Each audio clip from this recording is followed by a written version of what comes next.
اگر حضور حکم دے تو بے زبان بول دے، کبھی کمر کو چیر دے، کبھی وہ شب کو دل کرے۔ چلیے عزیز طلبہ، میزان الصرف کا اگلا سبق ہم شروع کرتے ہیں۔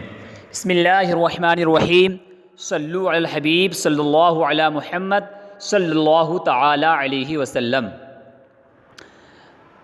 عزیز طلبہ، آپ کو معلوم ہے کہ کل کے سبق میں جو ہم نے پڑھا تھا وہ بحث، نفی، تاکید، بلن کے تعلق سے ہم نے پڑھا تھا کہ لن فعل مضارع میں کیا عمل کرتا ہے، کتنے صیغوں میں اس کا عمل کیا کیا ہوتا ہے، اور لفظی عمل کیا ہوتا ہے، معنوی عمل کیا ہوتا ہے، اس کا ترجمہ کیا ہوتا ہے۔ میں نے آپ کو یہ تمام باتیں کل کے سبق میں مکمل تحقیق کے ساتھ آپ کو بتائیں۔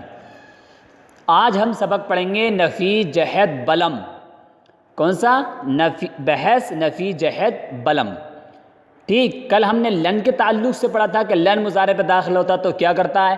آج ہم پڑھیں گے کہ لم جب مضارع پر داخل ہوتا ہے تو لم کیا کرتا ہے، اور اس بحث کو نفی، جہد یعنی جہد کیوں کہتے ہیں، اس کا معنی ہوگا یا میں آج آپ کو بتاؤں گا کیا معنی ہوگا۔ دیکھیے، چلیے کتاب میں دیکھیے، ای ہما کے گفتہ شد بحث، نفی، تاکید، بلند در فعل مستقبل بود۔ یہ پوری اس کا نام جو ہے، پورا اصطلاح میں اس کو بولتے ہیں، یہ نام ہے پورا، یہاں سے دیکھیے، بحث، نفی، تاکید، بلند در فعل مستقبل، یہ پورا ایک نام ہے۔ ٹھیک، اب ہم ترجمہ کریں گے، یہ تمام جو کچھ بیان کیا گیا، یہ تمام جو کچھ کہا گیا، تو کیا تھا؟ یہ نفی، تاکید، بلند کی بحث تھی۔ فعل مستقبل میں جو لن کے ذریعے تاکید کی جاتی ہے نفی میں، یہ اس کی کیا تھی؟ بحث تھی۔ ٹھیک ہے، یا ہم اس طریقے سے کہہ سکتے ہیں اس کو، یہ تمام جو کچھ بیان کیا گیا، یہ نفی، تاکید، بلند در فعل مستقبل کی بحث تھی، ہم یہ بھی کہہ سکتے ہیں۔ یہ الگ الگ لگائیں گے ترجمہ، تو یہ نفی، تاکید کی بحث تھی جو کہ لن کے ذریعے سے ہوتی ہے فعل مستقبل میں۔ ٹھیک ہے، کسی طریقے سے بھی آپ اس کا ترجمہ لگا لیں، یعنی اس عبارت سے بتانا یہ چاہ رہے ہیں مصنف کہ عزیز طلبہ، کل جو ہم نے سبق پڑھا وہ یہ تھا، اس کی ہیڈنگ یہ تھی۔ یعنی اگر بچے نے کل سبق پڑھ لیا اور اس کے ذہن سے اگر اس سبق کا ذہول ہو گیا، وہ بھول گیا، تو اس کے ذہن کو ابھارنے کے لیے، ورغلانے کے لیے کہ کل جو سبق پڑھا تھا یہ تھا، جیسی جسٹ وہ اس بات کو سنے کہ یہ سبق پڑھا تھا تو پورا خاکہ کل والا اس کے ذہن میں آ جائے، اس لیے مصنف پہلے بیان کر دیتے ہیں کہ کل جو ہم نے پڑھا وہ یہ تھا۔ اب جو آج پڑھیں گے آگے کو، اب یہاں سے بیان کریں گے۔ دیکھیے آگے کو، چوں خواہی کہ نفی، جہد، بلم بنا کنی۔ چوں خواہی، جب تو چاہے، کہ نفی، جہد، بلم بنا کنی، جب تو چاہے کہ نفی، جہد، بلم بنائے۔ آئے سمجھ میں؟ جب تو چاہے، یہ نفی، جہد، بلم میں نے کہا نا، پورا یہ علم ایک نام ہے۔ جب تو چاہے کہ نفی، جہد، بلم بنا کنی، نفی، جہد، بلم بنائے، تو کیا کرنا ہے؟ دیکھیے، لم در اول فعل مضارع در آر، کہتے ہیں لم کو فعل مضارع کے شروع میں تو لے کر کے آ، یعنی جس طریقے سے ہم لن کو فعل مضارع کے شروع میں لے کر کے آئے تھے، اسی طریقے سے لم کو بھی ہم کو فعل مضارع کے شروع میں لے کر کے آنا ہے۔ اور آپ نے فعل مضارع کی مکمل بحث پڑھ لی کہ فعل مضارع کیسے بناتے ہیں، وہ کیا ہوتا ہے، اس کا صیغہ کیا ہوتا ہے، اس کی گردان کیا ہوتی ہے، آپ کو معلوم ہوا۔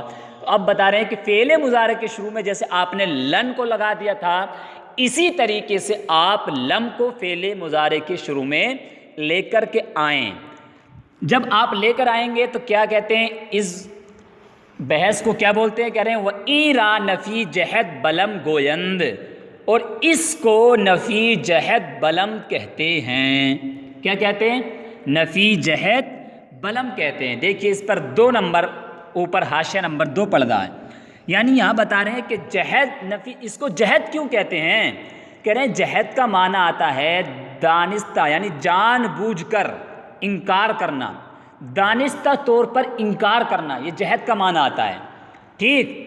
اور چونکہ یہ لم مضارع پہ داخل ہو کر کے یہ مضارع کو ماضی منفی کے معنی میں کر دیتا ہے، ماضی، اور ماضی میں کیا ہوتا ہے، ماضی چونکہ متحقق الوقوع ہوتی ہے، یعنی ماضی اس نے کیا، تو جو ماضی میں کام ہو گیا تو ابھی اس میں کوئی شک تھوڑی ہے، نہیں ہوا نہیں، بلکہ جب کیا تو کیا، یہ تو متحقق الوقوع یعنی یقینی طور پر کیا، تو ماضی چونکہ متحقق الوقوع ہوتی ہے اس میں یقین ہوتا ہے کہ ہاں جو بھی ماضی گزر گیا تو اس میں جو کام کیا وہ تو کیا ہی، اور اس میں یہ تھوڑی کہ تم اس کام کو رد کر دو، نہیں، وہ تو جو ہو گیا وہ تو ہو ہی گیا، تو متحقق الوقوع، ٹھیک۔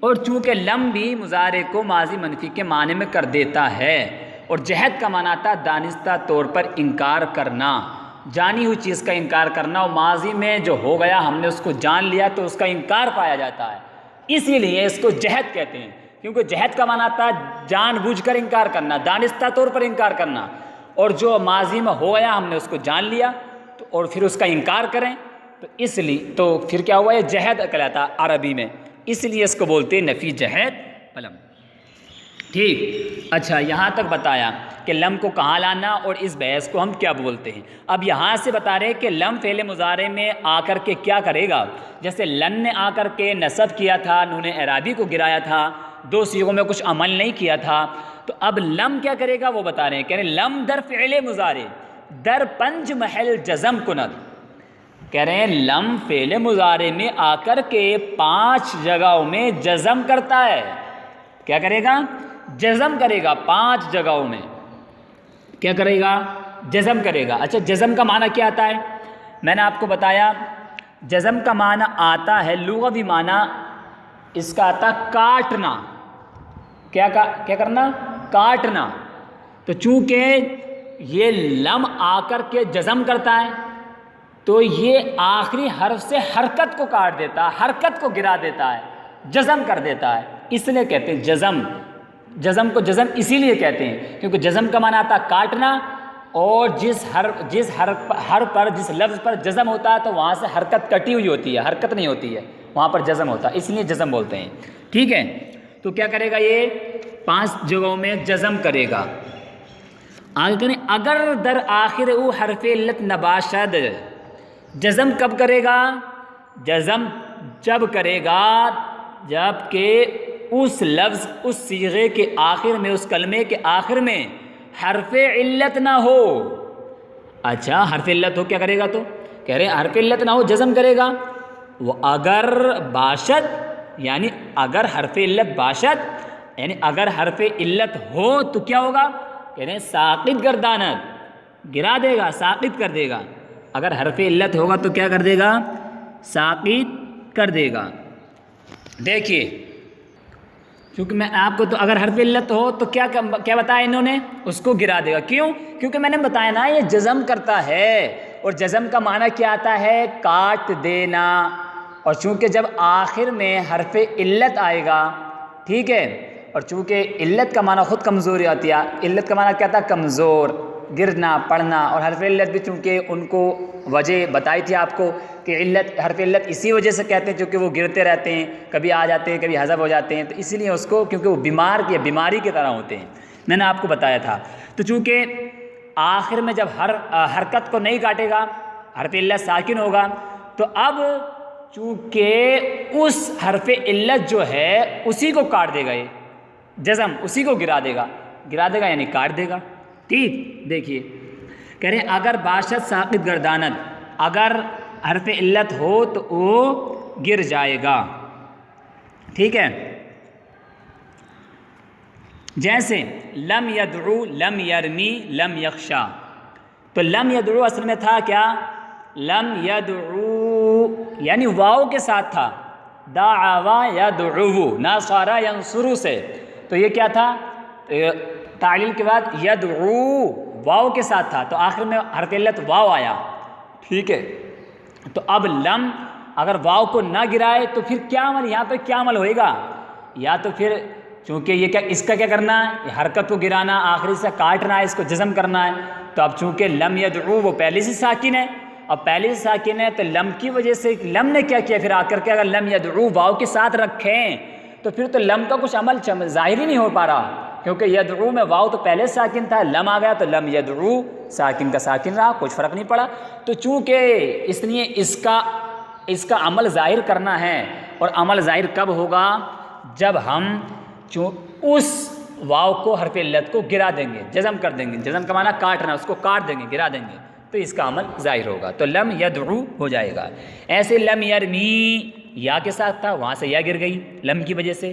ایسے لم یخشا والف سے بدل گیا تھا بشکل یا، وہ بھی لم کی وجہ سے حرف علت گر گیا، ٹھیک ہے نا؟ اچھا حرف علت کتنے ہیں تو بتا رہے ہیں حروف علت سے است، حرف علت 3 ہیں، 3، ٹھیک؟ میں نے بتایا علت کا معنی کیا تھا؟ بیماری، اور چونکہ یہ الفاظ بھی یعنی اور کیا ہے؟ واو الف یا، وہ 3 ہیں کیا؟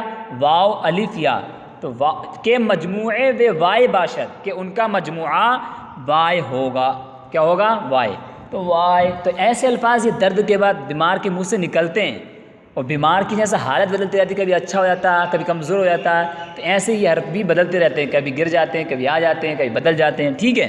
اسی لیے ان کو حرف علت بولتے ہیں۔ چلیے آگے۔ اچھا 5 جگہوں میں جزم کرے گا، بتایا حرف علت نہ ہو، اور ہو تو حرف علت گر جائے گا، چلو بات سمجھ میں آئی۔ اچھا 5 جگہ ہے کون سی؟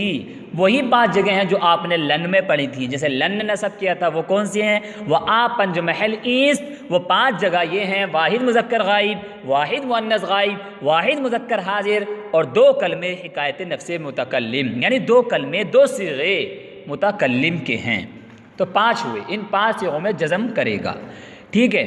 وہی جیسے لن نے 5 صیغوں میں ان میں نصب کیا تھا، تو آپ کو وہی صیغے جو لن میں آپ نے یاد کر لی ہیں وہی اس میں بس یاد رکھنا، بس عمل بدلنا ہے۔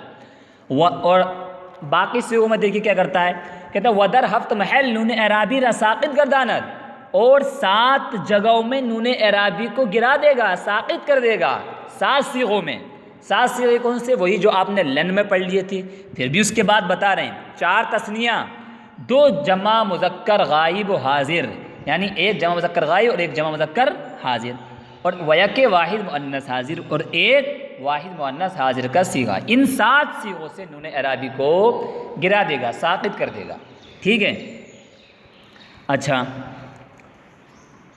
باقی 2 جگہ بچی، تو کہہ رہے ہیں ودر 2 محل در لفظ ہیچ عمل نہ کند، اور 2 جگہوں میں لفظ میں کچھ عمل نہیں کرے گا، کچھ بھی عمل نہیں کرے گا، کیوں؟ چونکہ اس میں جو آخر میں ہے وہ نون اعرابی نہیں ہے، میں نے آپ کو بتایا تھا لن کی بحث میں کہ وہ نون ضمیر ہے، حرف ہے، مبنی ہے، تو مبنی میں کچھ عمل نہیں ہوتا نا، وہ نہیں بدلے گا نا، اس لیے اس میں 2 صیغوں میں کچھ عمل نہیں کرے گا۔ اور وہ 2 محل ایست و یعنی وہ 2 محل یہ ہیں کیا؟ جمع مؤنث غائب اور جمع مؤنث حاضر، ٹھیک ہے؟ تو اب ودر ہما کلمات عمل در معنی کند، یہاں تک تو انہوں نے لفظی عمل بیان کیا، اب یہاں سے معنوی عمل کہہ رہے ہیں یہ عمل کرے گا کہ 5 صیغوں میں لم جزم کرے گا، 7 صیغوں سے نون اعرابی کو گرا دے گا، اور 2 صیغوں میں کچھ عمل نہیں کرے گا۔ کہہ رہے ہیں ودر ہما کلمات عمل در معنی کند، اور تمام کلمات میں، تمام صیغوں میں معنی میں عمل کرے گا۔ معنی میں کیا عمل کرے گا؟ یعنی صیغہ فعل مضارع را بمعنی ماضی منفی گرداند، یعنی فعل مضارع کے صیغے کو ماضی منفی کے معنی میں کر دے گا۔ کیا کر دے گا؟ تو اب کیا ترجمہ ہوگا؟ جیسے یفعلو کا ترجمہ تھا وہ کرتا ہے یا کرے گا، اور جب آپ لم داخل کر دیں گے لم یفعل، تو اس کا ترجمہ ہوگا نہیں کیا اس ایک مذکر نے، معنی ماضی منفی، یعنی ماضی میں نفی ہوگی اب، ٹھیک ہے؟ تو یہ مکمل لم کی بحث تھی، آپ اس کو یاد کریں پہلے مقصد کو، اس کے بعد جو اعتراضات ہیں کہ ایسا کیوں ہے ایسا کیوں ہے تو وہ آپ انشاءاللہ آگے سمجھیں گے، لیکن آپ مقصد کو پہلے اس کو یاد کر لیں، ٹھیک ہے؟ اچھا چلیے گردان دیکھ لیجیے، اب دیکھیے بحث نفی جہد بلم در فعل مستقبل معروف، میں نے آپ کو بحث کے تعلق سے بتایا بحث کو بحث کیوں کہتے ہیں، نفی کو آپ کو معلوم ہے نفی کیا، جہد کا میں نے بھی آپ کو بتا دیا، بلم یعنی لم کے ذریعے سے فعل مستقبل معروف، یعنی ہر ایک کی آپ کو ان میں سے ہر ایک لفظ کی تحقیق آپ کو معلوم ہے، ٹھیک ہے، مستقبل کیا ہے، فعل کیا ہے، معروف کیا ہے، سب کی معلوم ہے نا آپ کو۔ چلیے دیکھیے، صیغہ واحد مذکر غائب لم یفعل، نہیں کیا اس ایک مذکر نے۔ صیغہ تثنیہ مذکر غائب لم یفعلا، نہیں کیا ان دو مذکروں نے۔ صیغہ جمع مذکر غائب لم یفعلوا، نہیں کیا ان سب مذکروں نے۔ اسی طریقے سے آپ ترجمہ کرتے رہیں گے، نہیں کیا اس ایک مؤنث نے، نہیں کیا ان دو مؤنثوں نے، نہیں کیا تو ایک مذکر نے، نہیں کیا تو ایک مؤنث نے، نہیں کیا میں ایک مذکر نے۔ اسی طریقے سے آپ ترجمہ کر لیں گے۔ لیکن اب گردان آپ اچھے طریقے سے یاد کر لیں کہ کون سا صیغہ ہے، کیا ترجمہ ہوگا اور کیا عمل ہو رہا ہے، تو آپ اس کو اس طریقے سے یاد کر لیں۔ لم يفعل لم يفعلا لم يفعلوا لم تفعل لم تفعلا لم يفعلن لم تفعل لم تفعلا لم تفعلوا لم تفعلی لم تفعلا لم تفعلن لم افعل لم نفعل۔ یعنی آپ اس کو اپنی زبان پر تیزی کے ساتھ جاری کر لیں۔ جیسے آپ سے کوئی آپ کا نام معلوم کرتا ہے نا، آپ کا نام کیا ہے، تو آپ جسٹ اپنا نام بتا دیتے کہ میرا نام یہ ہے۔ اسی طریقے سے آپ اگر آپ سے کوئی کہے کہ آپ نفی جہت فعل مستقبل معروف کی گردان سنائیے، تو آپ جیسے اپنا نام بتا دیتے ویسے آپ جسٹ فوراً گردان سنا دیں، ایسی آپ کو یاد ہونی چاہیے، ٹھیک ہے۔ چلیے نیچے دیکھیے اب آپ، بحث نفی جہت بلم در فعل مستقبل مجہول، وہ معروف کی تھی نا، یہ مجہول کی ہے، ٹھیک ہے۔ دیکھیے لم یفعل، صیغہ واحد مذکر غائب لم یفعل، اس کا ترجمہ کیا ہوگا؟ نہیں کیا گیا وہ ایک مذکر، نہیں کیے گئے وہ دو مذکر، نہیں کیے گئے تم سب مذکر۔ یعنی اسی طریقے سے آپ ترجمہ کر لیں گے۔ مؤنث غائب کا نہیں کی گئی وہ ایک مذکر، ہاں وہ ایک مؤنث، اور مذکر کا نہیں کیا گیا تو ایک مذکر حاضر کا، مؤنث حاضر کا نہیں کی گئی تو ایک مؤنث۔ اسی طریقے سے ماضی منفی مجہول کا آپ ترجمہ، کیونکہ اس میں گیا کا آ جائے نا، مجہول میں گیا ترجمہ تھا، گیا گئی، تو وہی ترجمہ آپ اس میں کر لیں۔ آپ گردان کو اس طریقے سے یاد کر لیں، ٹھیک۔ کیسے؟ لم یفعل لم یفعلا لم یفعلوا لم تفعل لم تفعلا لم یفعلن لم تفعل لم تفعلا لم تفعلوا لم تفعلی لم تفعلا لم تفعلن لم افعل لم نفعل۔ یعنی بہت تیزی کے ساتھ فٹافٹ، اور آپ کو صرف رٹ مت لینا، سمجھنا بھی ضروری ہے کہ صیغہ کون سا ہے، اس کا معنی کیا ہوگا، اس کا عمل کیا ہے، سب باتیں یہ بھی آپ کو یاد رکھنا ہے، ٹھیک ہے۔ چلیے امید کرتا ہوں آپ کے اچھے سے سمجھ میں آ گیا ہوگا۔ اس کے باوجود بھی اگر کوئی بات رہ گئی ہو، یا آپ کچھ معلوم کرنا چاہتے ہوں، یا آپ کا کوئی اعتراض ہو، یا کوئی بات سمجھ میں نہیں آئی ہو، تو آپ بلا جھجک معلوم کر سکتے ہیں، رابطہ کر سکتے ہیں، ٹھیک ہے۔